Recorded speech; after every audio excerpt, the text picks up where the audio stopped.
नमस्कार, चंडीगढ़ से आपका स्वागत है। मैं हूं आरजू। आइए सबसे पहले नजर डालते हैं कुछ अहम खबरों पर।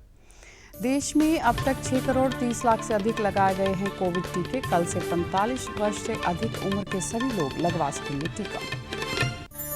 केंद्र सरकार ने प्रवासी मजदूरों के प्रति सभी जानकारी पर्याप्त करने के उद्देश्य से शुरू किया अखिल भारतीय सर्वेक्षण। और हरियाणा के मुख्यमंत्री ने कोरोना के बढ़ते मामलों पर जाहिर की चिंता, कहा सावधानियों पर कड़ाई के साथ दिया जाएगा ध्यान। अब समाचार विस्तार से। देश में अब तक 6 करोड़ 30 लाख से ज़्यादा कोविड के टीके लगाए जा चुके हैं। स्वास्थ्य और परिवार कल्याण मंत्रालय ने बताया कि कल 19,40,000 से अधिक टीके लगाए गए। इस बीच कोविड से स्वस्थ होने की दर 94.11% है। मंत्रालय ने कहा कि पिछले 24 घंटे के दौरान 41,000 से अधिक रोगी स्वस्थ हुए हैं। इसके साथ ही स्वस्थ होने वालों की संख्या बढ़कर 1 करोड़ 14 लाख हो गई है। हालांकि कई राज्यों में कोविड से संक्रमित लोगों की संख्या अचानक बढ़ रही है। इस समय देश में 5,50,000 से अधिक सक्रिय मामले हैं, जो कुल संक्रमित लोगों की संख्या का 4.55% है। इस बीच पिछले 24 घंटों के दौरान कोविड के 53,000 से अधिक नए मामलों की पुष्टि। महाराष्ट्र, उत्तर प्रदेश, मध्य प्रदेश, छत्तीसगढ़ और तमिलनाडु में नए मामले बढ़ रहे हैं। 5 राज्यों महाराष्ट्र, केरल, पंजाब, कर्नाटक और छत्तीसगढ़ में देश के कुल सक्रिय मामलों का 79% है। मंत्रालय ने कहा कि पिछले 24 घंटे के दौरान 354 लोगों की मौत हुई है। इसके साथ ही देश में कोविड से मरने वालों की संख्या 1,62,000 के पार हो गई है। कल से 45 वर्ष से अधिक उम्र के सभी लोगों को टीका लगवाने की सुविधा दी जा रही है। केंद्र सरकार ने राज्यों से कहा है कि वे कोविड को फैलने से रोकने के लिए जिला कार्रवाई योजना बनाएं। राज्यों से कहा गया है कि वे इस योजना के तहत आपात कार्रवाई केंद्रों की स्थापना करें। इन केंद्रों की टीम 24 घंटे संक्रमण के फैलाव, वृद्धि और संकेतों की निगरानी करेगी। राज्यों को मामलों के मानचित्र, क्षेत्रवार समीक्षा और कंटेनमेंट जोन बनाने को भी कहा गया है। कोविड के बढ़ते मामलों के मद्देनजर राज्यों के मुख्य सचिव को लिखे पत्र में केंद्रीय स्वास्थ्य सचिव राजेश भूषण ने कहा कि प्रशासन को कोविड प्रोटोकॉल का कड़ाई से पालन करना चाहिए।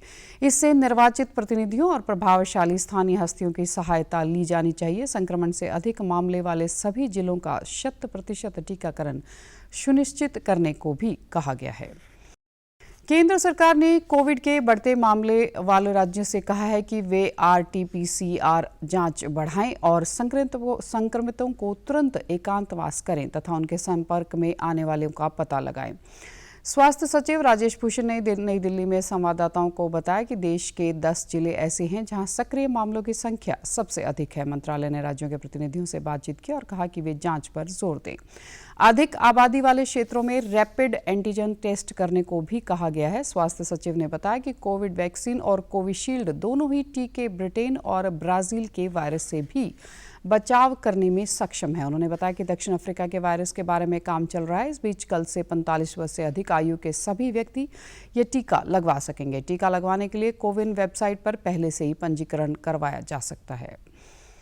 राज्य में यूके वायरस के अधिक पाए जाने से कोविड मामलों और मौतों की निरंतर बढ़ती संख्या को देखते हुए पंजाब के मुख्यमंत्री कैप्टन अमरिंदर सिंह ने कोविड के कारण लगाई बंदिशों को आगे 10 अप्रैल तक बढ़ाने के आदेश दिए हैं। इसके साथ ही स्वास्थ्य विभाग को भी प्राथमिक वर्गों को जरूरी आधार पर निशाना बनाने के लिए टीकाकरण स्थानों की संख्या बढ़ाने के आदेश दिए गए। मुख्य सचिव और अन्य उच्च अधिकारियों के साथ कोविड की स्थिति की समीक्षा करते हुए मुख्यमंत्री ने कहा कि जो बंदिशें 31 मार्च तक लगाई गई थी उन सभी को 10 अप्रैल तक बढ़ा दिया जाए और इसके बाद वह फिर इसकी समीक्षा करेंगे।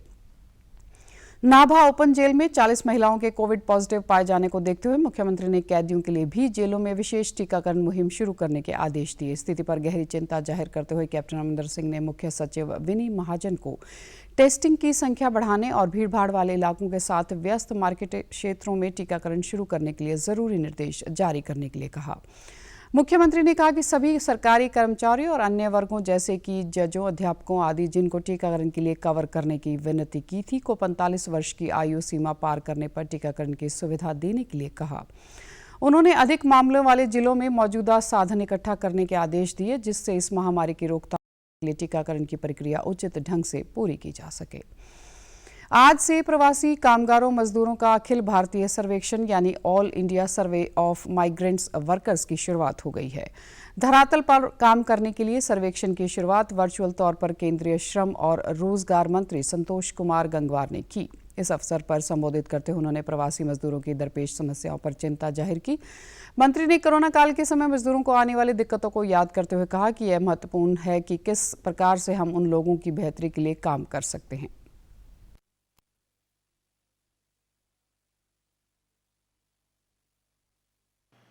मेरा मानना है कि सरकार का आना और जाना तो लगा रहेगा, पर प्रवासी मजदूरों की चिंता करना और उनके बारे में सोचना और हम कैसे एक सही दृष्टि से काम कर सकते हैं, ये बहुत ज़रूरी था।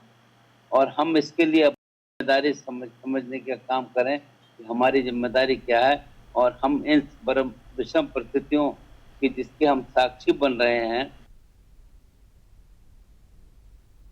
संतोष कुमार गंगवार ने कहा कि मजदूरों की जिंदगी को बेहतर बनाने के उद्देश्य से ही धरातल स्तर पर सर्वेक्षण शुरू किया गया है। उन्होंने कहा कि यह सर्वेक्षण ऐसा व्यापक कार्य है कि इससे मजदूरों की वास्तविक संख्या जानने के साथ साथ उनके संबंध में हर प्रकार की जानकारी उपलब्ध हो सकेगी। मंत्री ने आशा व्यक्त की कि सर्वेक्षण के आधार पर आने वाले समय में प्रवासी मजदूरों की बेहतरी के लिए कदम उठाए जा सकते हैं। हरियाणा के मुख्यमंत्री मनोहर लाल ने राज्य में कोरोना के बढ़ते मामलों पर चिंता जाहिर की है। चंडीगढ़ में प्रेस कॉन्फ्रेंस को संबोधित करते हुए उन्होंने कहा कि अब सावधानियों का और कड़ाई से पालन किया जाएगा। राज्य में गेहूं और अन्य फसलों की कल से शुरू हो रही खरीद के बारे में बात करते हुए उन्होंने कहा कि इस बार सरकार ने SOP बनाया है, जिसके स्टॉक होल्डर्स के अलावा आढ़तियों ने है से लेकर आखिर तक किसानों के खातों में पैसे कैसे पहुंचने का विवरण SOP में लिखित में दिया गया है।